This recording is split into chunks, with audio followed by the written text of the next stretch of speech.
Hey everyone, Craig with Reflections Exterior Services out of Salisbury, Maryland. It's been a hot second since I've posted a video, and again, for any of the followers that I do have, you know that most of the time when I post something, it's going to be something that I've discovered that I wish I could have known that could help me out in some way. And let me just show you real quick the project that I just tackled. So for a lot of you guys, again, you may have a soft wash setup, and a lot of times what we use in the industry are these Banjo three-way valves. These will switch from water to bleach to be able to rinse out your valves, be able to rinse out your system, your proportioner. And what happens on occasion, or at least for me, last 2 seasons in a row, the bleach side will start to suck air. And for longest time, I kept thinking maybe it was the fitting itself, or maybe I had a hole in my line. But for the last 2 years, what's happened is that this housing under here, over time, I guess because maybe the bleach sits in it, even though you're rinsing out everything else, this part always has bleach sitting in it. This line and this bottom part of the Banjo three-way valve always has bleach in it. So my assumption is that over time, maybe that bleach sitting in there just makes this a little bit brittle. And so what happens, I can show you. I took this other one apart.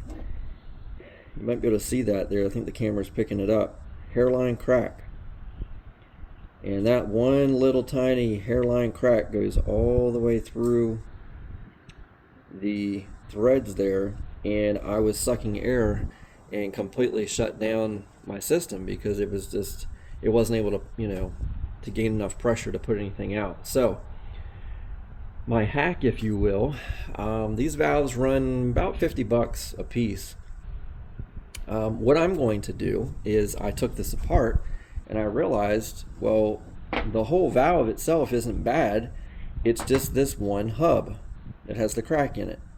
Well, the other side of the valve also has the same exact hub. And if you notice, it's in perfectly good condition. No issues. So what I'm getting at is that if you were to buy a couple of these, obviously have one as a spare. When in fact you do have to replace it, if you should run into the same issue where you're going to have to replace this valve, don't chunk the whole thing in the trash. Snag the good hub, the one that does not have a crack in it, and keep that as a spare part.